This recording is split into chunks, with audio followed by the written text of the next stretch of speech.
इतिहास का आज हम कुछ ऐसे प्रश्न ले लेने वाले हैं जो राष्ट्रवाद चैप्टर नंबर 1 का रहेगा, जो मैट्रिक एग्जाम में पूछा भी जा सकता है और ये प्रश्न सब्जेक्टिव टाइप का रहेगा।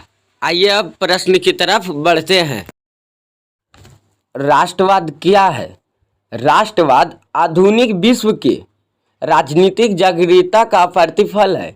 यह एक ऐसी भावना है जो किसी भौगोलिक, संस्कृति या सामाजिक परिवेश में रहने वाले लोगों में एकता की वाहक बनती है। जो सामाजिक है और भौगोलिक संस्कृति व एकता सामाजिक की परिवेश में ही रहने की वाहक बनाती है। आइए अब अगले सवाल की तरफ बढ़ते हैं। मेजनी कौन था? मेजनी साहित्य गणतंत्रिका विचारों का समर्थक और योगदान सेनापति था। उसमें आदर्श गुण अधिक और व्यवहारिक गुण कम थे। इटली के एकीकरण में मेजनी का महत्वपूर्ण योगदान था। मेजनी जो था उनमें आदर्श गुण अधिक और व्यवहारिक गुण कम थे और वह इटली के एकीकरण में सबसे बड़ा योगदान दिया था और वे गणतंत्रीय विचारों का समर्थक भी था। अगले प्रश्न की तरफ बढ़ते हैं। प्रश्न तीसरा, जर्मनी के एकीकरण की बाधाएं क्या क्या थे? यहाँ थे लिखा गया, थी लिखना था। उत्तर है जर्मनी पूरी तरह से विखंडित राज्य था। जर्मनी जो था वह पूरी तरह से विखंडित राज्य था। उसमें लगभग 300 छोटे बड़े राज्य भी था। उनमें जो धार्मिक, राजनीतिक तथा सामाजिक विषमताएं भी मौजूद थी। वहाँ प्रसा शक्तिशाली राज्य था एवं अपना प्रभाव बनाए हुए था।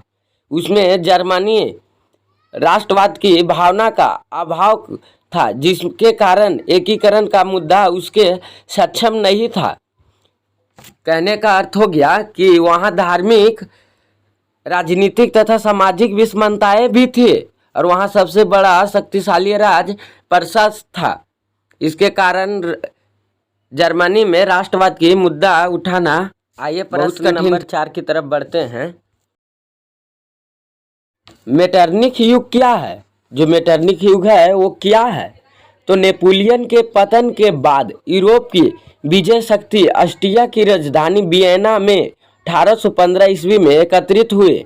इनका उद्देश्य यूरोप में पुनः उसी व्यवस्था को कायम करना था जिससे नेपोलियन के युद्ध और विजयों ने अस्त व्यवस्था कर दिया, जो था अस्त व्यस्त कर दिया था। 1815 ईस्वी में एकत्रित वियना कांग्रेस का नेतृत्व ऑस्ट्रिया की चांसलर मेटरनिख ने किया था, जो घोर प्रतिक्रिया था। 1815 से 1848 तक के काल के यूरोप में मेटरनिख युग के नाम से जाना जाता है। आइए अब प्रश्न 5 की तरफ बढ़ते हैं। प्रश्न 5 दिया है, पूंजीवादी क्या है? जो प्रश्न 5 में है वह पूंजीवादी क्या है? तो उत्तर है पूंजीवादी से तात्पर्य ऐसी अर्थव्यवस्था से है जिसमें उत्पादन के साधन पर व्यक्तिगत स्वामित्व होता है। इसका उद्देश्य लाभजन वस्तुओं और सेवाओं की कीमत बाजार की शक्तियों द्वारा निर्धारित होता है। जो पूंजीवादी है उसका अर्थव्यवस्था उत्पादन के साधन पर व्यक्ति स्वामित्व होता है। इसके कीमत बाजार में शक्तियों द्वारा निर्धारित होता है। यह कुछ अभी इतिहास का प्रश्न था, जो टोटल 5 प्रश्न है। इसी तरह के आप अगर वीडियो चाहते हैं तो मेरे चैनल को सब्सक्राइब कर लें और बेल आइकन को दबाना ना भूलें। जय हिंद, वंदे मातरम। अब मिलेंगे आपको अगले वीडियो में।